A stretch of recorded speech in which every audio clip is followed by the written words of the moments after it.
अहमद का बेटा खेलते हुए बाहर से एक गुड़िया उठाकर अपने साथ ले आया।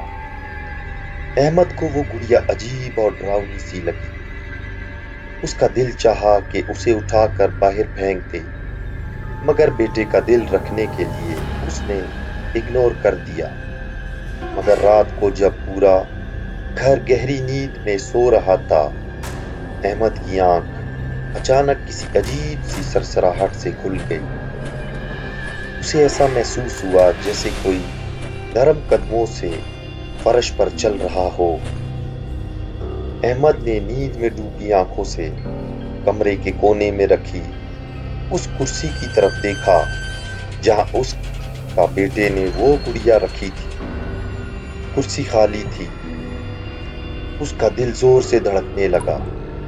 उसने सोचा शायद नीचे गिर गई होगी, मगर जब उसने बेड से नीचे झांका तो उसके जिस्म में सनसनी दौड़ गई। वो गुड़िया बेड के बिल्कुल नीचे आधी बाहर और आधी अंदर थी, और उसकी प्लास्टिक की बेजान आंखें सीधी अहमद की आंखों में देख रही थी। अभी वो संभल भी ना पाया था कि उसे अपने बेटे के कमरे से हल्की सी हंसने की आवाज आई, मगर वो हंसी किसी बच्चे की नहीं, बल्कि किसी बूढ़ी औरत की खुश्क हंसी थी।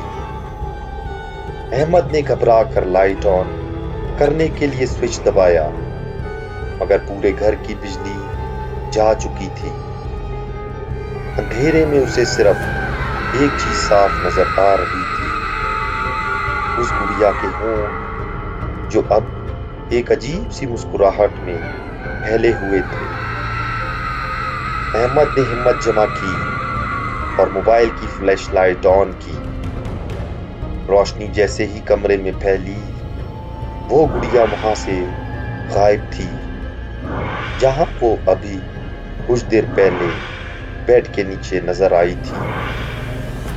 अहमद तेजी से अपने बेटे के कमरे की तरफ भागा। दरवाजा हल्का सा खुला था और अंदर से वही अजीब सी सरसराहट की आवाज आ रही थी। जब उसने अंदर कदम रखा तो मंजर देखकर उसकी आंखें फटी की फटी रह गई। उसका बेटा गहरी नींद में था, मगर वो गुड़िया उसके सीने पर बैठी हुई थी। उसके नहाने से हाथ गले से करीब थे। फ्लैशलाइट की रोशनी गुड़िया के चेहरे पर पड़ी तो अहमद ने देखा कि उसकी आंखें अब प्लास्टिक की नहीं लग रही थी, बल्कि उनमें असली इंसानी खून की लकीरें उभर आई थीं। अहमद ने लपक कर गुड़िया को झटका और उसे उठाकर बालकोनी की तरफ भागा। उसने पूरी कुव्वत से उसे बाहर फेंक दिया। गुड़िया नीचे अंधेरे में गिरती नजर आई। अहमद ने हाँफते हुए दरवाजा लॉक किया और वापस अपने बेटे के पास आकर बैठ गया। उसने सोचा कि अब सब ठीक है, मगर तभी उसे अपने कान के बिल्कुल करीब एक ठंडी और भारी आवाज सुनाई दी। अब्बू, आपने उसे बाहर क्यों फेंका? वो तो मेरे अंदर आ गई है। डरते हुए पीछे मुड़कर देखा। उसका बेटा बेड पर बैठा मुस्कुरा रहा था, मगर उसकी आंखें बिल्कुल उस गुड़िया की तरह बेजान और खौफनाक हो चुकी थी। अहमद का जिस्म ठंडा पड़ गया जब उसने देखा कि उसके मासूम बेटे के चेहरे के नकूश ढलकर उस मालूम गुड़िया जैसे होते जा रहे हैं। कमरे की दीवारों से अचानक रोने और चीखने की आवाजें आने लगी, जैसे कोई पुराना कब्रिस्तान जाग उठा हो। उसने घबरा कर पीछे हटने की कोशिश की, मगर कमरे का दरवाजा खुद ब खुद बंद होकर अंदर से लॉक हो गया।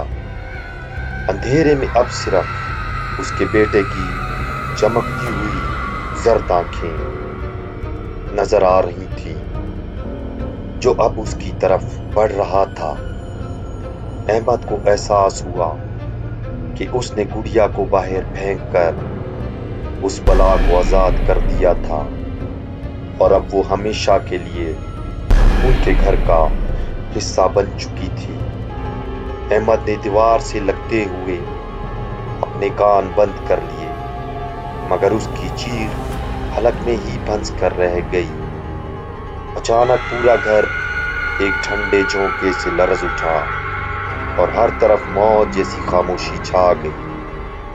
صبح جب دھوپ کمرے میں ڈھلی تو احمد زمین پر بے ہوش پڑا تھا، مگر اس کا بیٹا سکون سے سو رہا تھا۔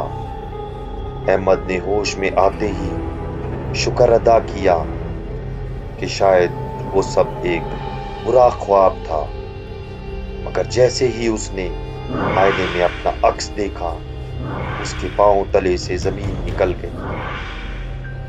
اس کے اپنے سینے پر وہی مٹی اور خون کے نشان تھے جو اس گڑیا کے کپڑوں پر تھے، اور باہر سے اسے اپنے بیٹے کی وہی خشک اور بھاری ہنسی سنائی دی۔ احمد سمجھ گیا کہ وہ بلا اب اس کے گھر سے کبھی نہیں جائے گی، کیونکہ اب وہ گڑیا نہیں بلکہ اس کا اپنا بیٹا اس کے لیے ایک چلتا پھرتا عذاب بن چکا تھا۔ اسے احساس ہوا کہ اس نے جس چیز کو باہر پھینکا تھا وہ صرف ایک جیل تھا، اصل بلا تو اس کی اجازت کے بغیر ہی گھر کی دیواروں میں اتر چکی تھی۔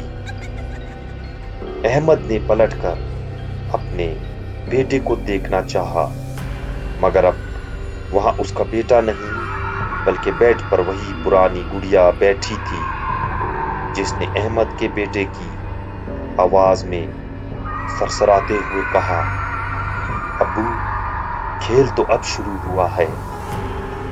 کہانی کا اگلا حصہ دیکھنے کے لیے چینل کو سبسکرائب کریں، ویڈیو کو لائک کریں۔